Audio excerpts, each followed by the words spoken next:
Shalom, selamat hari Minggu.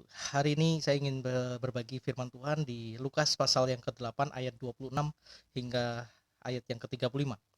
Eh, di situ ada yang menarik, Saudara, ketika Yesus berjumpa dengan orang yang dirasukin setan di tanah orang Gerasa di seberang Galilea.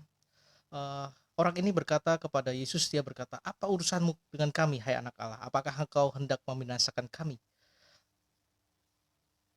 Saudara, akhir-akhir ini iblis masih bekerja.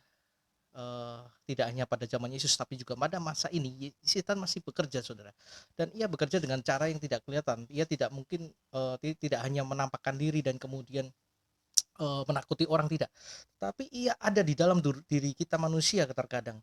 Ketika kita, jauh dari Tuhan, dikatakan ia orang yang kerasukan setan itu, ia tidak tinggal dalam rumah, ia bertelanjang dan ia ada di kuburan. Dan sama dengan akhir-akhir ini banyak orang yang dirasukin setan tapi ia tidak sadar. Dan ketika, banyak sekali saya melihat, eee, jemaat di dalam gereja, orang Kristen, eee, dirasukin setan tapi tidak sadar. Ada permasalahan di dalam rumah tangga, ada permasalahan di dalam gereja, ada permasalahan di dalam hubungan antara pasangan, dan ketika gereja campur tangan, ketika gembala itu menegur, mengingatkan, dan mengarahkan, sebagai tugasnya ia mengarahkan, domba-dombanya ke arah yang benar. Ketika domba itu menyimpang atau tersesat, eee, jemaat seringkali marah dan menyalahkan, "Apa urusanmu dengan kami?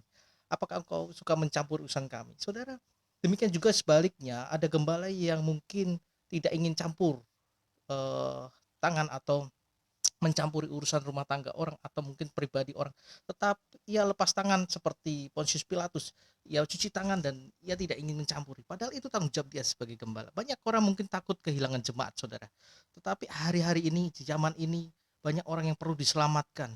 Mereka harus diarahkan kembali ke jalan yang benar. Karena apa? Karena kita adalah terang, dan terang itu menerangi kegelapan.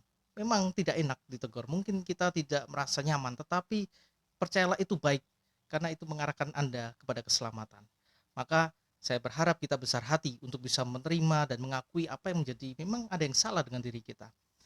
Apakah kita ini, sudah jauh dari Tuhan atau kita tidak lagi mengerti akan kebenaran firman Tuhan?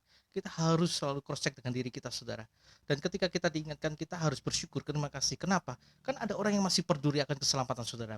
Oleh karena itu, hari ini kita belajar bahwa kita harus rendah hati dengan teguran Tuhan.